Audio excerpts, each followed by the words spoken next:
اہل بیت کی تعریف کی ہے، اور سرکار اعلیٰ حضرت کے قلم کو جب کسی نواب نے چیلنج کیا ہے تو سرکار اعلیٰ حضرت نے یہ کہہ کر خاموش کر دیا کہ کرامت اہل مبلغہ میں اس بلا میں ملی بلا، میں کہا ہوں اپنے قریب کا میرا دین والے تھا۔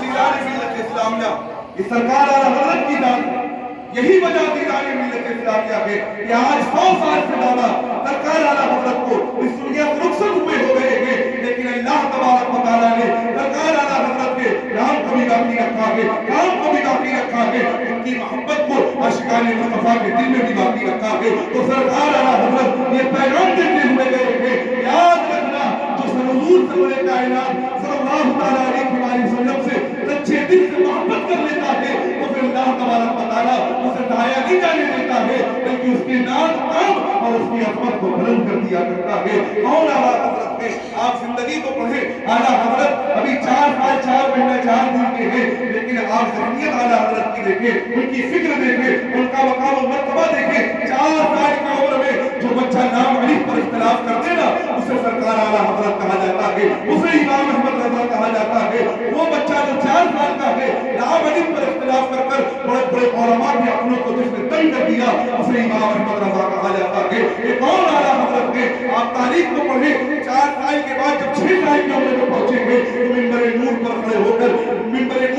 ہو کر علم غیب مصطفیٰ پر جس نے 2.5 گھنٹہ تقریر کی ہے استاد کا نام امام احمد رضا ہے، دیدار ملت اسلامیہ۔ اور سرکار اعلیٰ حضرت نے جو 6 سال کی عمر میں 2.5 گھنٹہ خطاب فرمایا نا وہ ہمارے اور آپ کے جیسے لوگوں کے سامنے نہیں فرمایا، بلکہ اعلیٰ حضرت کے سامنے بڑے بڑے علماء بیٹھے تھے، بڑے بڑے مفتیان اکرام بیٹھے تھے، وقت کے بہت بڑے بڑے علماء اکرام بیٹھے تھے، ان کے سامنے جو 2.5 گھنٹہ علم غیب مصطفیٰ پر مسلسل بولتا رہے ایک ہی موضوع پر، استاد کا نام امام احمد رضا ہے۔ یہ کون اعلیٰ حضرت ہے؟ یہ وہ اعلیٰ حضرت ہے جب 13 سال 10 مہینے کی عمر کو پہنچے گے، جس وقت بچہ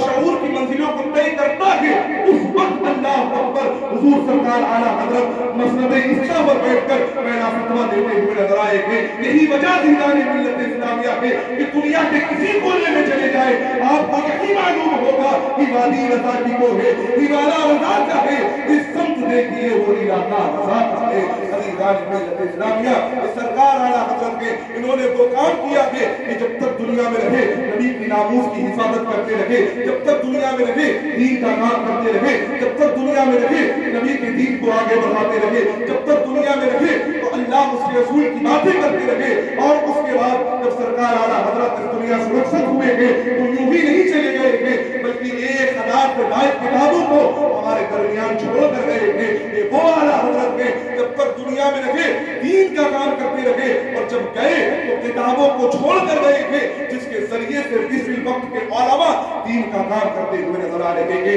یہ وہ سرکار اعلیٰ حضرت ہیں جنہوں نے پوری زندگی صرف نبی کی تعریف کی ہے، صرف نبی کی بات کی ہے، اور یہ پیغام دیا ہے دیدار ملت اسلامیہ کہ کروں تیرے نام پر جا فدا، یہ ایک جان کیا دو جہاں فدا، دو جہاں سے دین عجیب بھرا، کروں کیا کروڑوں جہان کی۔ اعلیٰ حضرت بتا کر گئے تھے کہ دنیا میں رہو تو اس انداز میں رہو کہ جب دنیا سے جاؤ نا، دنیا میں رہو تو ایسا کام کر کے جاؤ کہ تمہاری زبان جاتے وقت یہ پکار اٹھے، کہ تمہاری زبان جاتے وقت یہ پکار اٹھے کہ انہیں جانا انہیں مانا نہ رکھا گئے سے کام۔ اللہ الحمد میں دنیا سے مسلمان گیا۔ حضرات محترم اس طرح سرکار اعلیٰ حضرت کا نام لے رہے ہیں، سرکار اعلیٰ حضرت کا ذکر کر رہے ہیں، سرکار اعلیٰ حضرت کا چرچا کر رہے ہیں، تو ہمیں چاہیے سرکار اعلیٰ حضرت کی تعلیمات پر بھی ہمیں عمل کرنا چاہیے، ان کے احکامات و فرامین پر بھی عمل کرنا چاہیے، اس لیے کہ سچا وفادار مالک کا وہی ہوتا ہے جو مالک کے احکامات و فرامین پر عمل کرتا ہے۔